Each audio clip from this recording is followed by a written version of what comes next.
వీక్షిస్తున్న తెలుగు ప్రేక్షకులందరికీ నమస్కారం. నా పేరు అవినాష్. అయితే ఈ వీడియోలో పెన్షనర్లకు సంబంధించి మరి అదేవిధంగా రేషన్ కార్డుకి సంబంధించి కొన్ని వివరాలు అయితే రావడం జరిగింది. స్కిప్ చేయకుండా చివరిదాకా చూసినట్లయితే ఆ ఛానల్ని సబ్స్క్రైబ్ చేసుకున్నట్లయితే ప్రతి ఒక్క అప్డేట్స్ అనేది పొందగలుగుతారు. అదేవిధంగా వీడియోని లైక్ చేయండి. మీరు లైక్ చేసినట్లయితే మరిన్ని అప్డేట్స్ అనేది మీ ముందుకు తీసుకురావడం జరుగుతుంది. ఇకపోతే ఈరోజు ఏప్రిల్ 1 కాబట్టి మరి ఏప్రిల్ ఈ యొక్క నెలలో కొన్ని అప్డేట్స్ అయితే ప్రభుత్వం అందించడం జరిగింది. మరి ఇందులో భాగంగా ఏపీ ప్రభుత్వం ఎన్టీఆర్ భరోసా పింఛన్ పథకాల్లో కీలక మార్పులు అయితే చేసింది. మరి గతంలో కూడా ఒక అప్డేట్ అయితే అందించడం జరిగింది. ఎవరైనా వీడియోని స్కిప్ చేసి చూడలేనట్లయితే ఒకసారి చెక్ చేయండి, పూర్తిగా తెలుసుకోండి. అయితే ప్రత్యేకంగా దివ్యాంగ విద్యార్థుల కోసం ప్రభుత్వం శుభవార్త అయితే చెప్పిందని కూడా మనం అర్థం చేసుకోవచ్చు. అయితే పింఛను ఏదైతే తీసుకుంటున్నారో ఇక పింఛన్ కోసం ప్రతి నెల కూడా ఊరికి వెళ్ళాల్సిన అవసరం లేకుండా ఏప్రిల్ 1 నుంచి డబ్బులైతే నేరుగా వారి యొక్క బ్యాంకు ఖాతాలో అయితే జమ చేస్తున్నట్లుగా ప్రకటించింది. మరి వీరందరికీ కూడా జమ అవుతుందా అంటే అవునండి.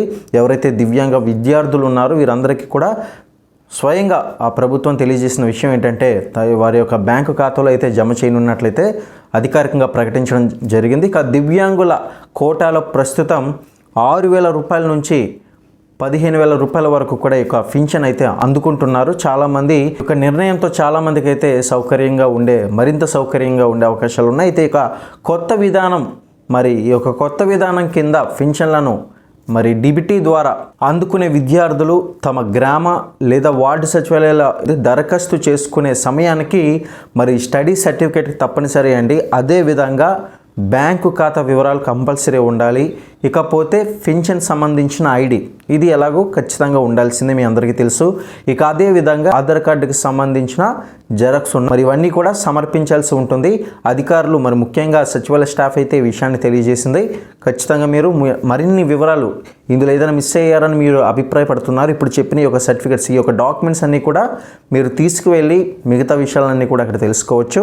మరి ఈ యొక్క ఆఫీస్కి ప్రతి ఒక్కరు కూడా వస్తున్నారు. మరి వారందరికీ కూడా సచివాలయ సిబ్బంది అది చెప్తున్న విషయాలన్నీ కూడా మీకు తెలియజేస్తున్నాయి. మన వీడియోస్ ద్వారా వస్తున్నాము. ఏదైనా అధికారికంగా వచ్చిన అప్డేట్స్ అయితేనే మన ఛానల్ ద్వారా అందజేస్తున్నామండి. ఆ విషయాన్ని మీరు గుర్తుపెట్టుకోవాలి. మరి కొత్తగా రేషన్ కార్డు తీసుకోవాలనుకుంటున్న వాళ్ళకు ఇంకా అధికారికంగా మరి చిన్న చిన్న ఇన్ఫర్మేషన్స్ అయితే అందింది. బట్ అధికారికంగా ఇంకా ఇవి రాలేదు కాబట్టి అది చెప్పాలనుకోవడం లేదు. ప్రస్తుతానికి మాత్రం ఆల్రెడీ రేషన్ కార్డు ఉపయోగిస్తున్న వారికి మాత్రం స్ప్లిట్ ఆప్షన్ వచ్చిందా, మరి సచివాలయానికి వెళ్ళి మేము యథావిధిగా ఈ యొక్క స్ప్లిట్ ఆప్షన్ ఎంచుకునే ఆప్షన్ ఉందా ప్రజెంట్ అని అంటే ప్రజెంట్ అయితే లేదు. గతంలో కొద్దిసేపటికి మనం విన్నాము, చాలామంది సచివాలయం ఆఫీస్కి వెళ్ళి మరి అక్కడ డీటెయిల్స్ అన్నీ కూడా తెలుసుకోవడం జరిగింది. ఏ ఆప్షన్ కూడా ప్రజెంట్ అయితే లేదని కూడా వాళ్ళు విన్నారు. వాళ్ళ టైం వేస్ట్ కూడా జరిగింది. కాబట్టి ప్రజెంట్ అయితే మరి ఒక స్ప్లిట్ ఆప్షన్ అనేది లేదండి. మరి దాదాపుగా మీ అందరికీ తెలుసు స్ప్లిట్ ఆప్షన్ అంటే ఎలా దీన్ని విభజిస్తారు. స్ప్లిట్ అంటే మన అందరికీ తెలుసు అక్కడ నుంచి వేరవ్వడం అనమాట. సో ఈ ఒక పద్ధతి అనేది చాలా వరకు మ్యారేజ్ చేసుకున్న వాళ్ళకి, డైవోర్స్ చేసుకున్న వాళ్ళు, ఎవరైతే డైవోర్స్ తీసుకుంటారో వాళ్ళకి, ఇలా కొన్ని రకాలు అయితే ఉన్నాయి. 5 కేటగిరీస్లో ఇవైతే ఉంటాయి.